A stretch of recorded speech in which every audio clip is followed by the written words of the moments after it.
Есенските денови никако не можат да поминат без праз. Како дел од македонската традиционална кујна, секој го конзумира на свој начин, по свој вкус. Со рис и прас.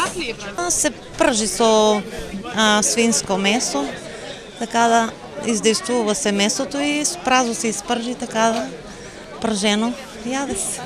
Свеж повеќе го приготуваме со маслинки и маслинов зејтин. Инаку, мајка ми, например, жена од 92 години, она си прже, прави си правче, мака си. Празот веќе е достапен на градските пазари и во пилјарите. Бел прасе, не е од тај црно, бел е. Како се одгледува празош? Дали има посебни услуги за него? Па празо има работа многу у него. Унадувана вода обавезно.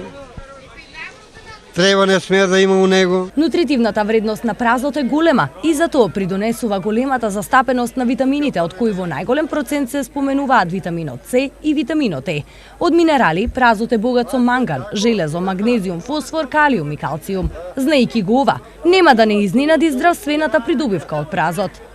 Тој е одличен за да го зајакнете имунолошкиот систем, одличен е за да се намали холестеролот во крвта, а го намалува и крвниот притисок. Го зајакнува имунолошкиот систем, а треба да конзумирате праз како превентива од кардиоваскуларни болести. Најмногу праз во државата се одгледува во Василевското село Градошорци. Особено познат по својот квалитет е празот од општина Василево, каде се одржува и манифестацијата Празијада.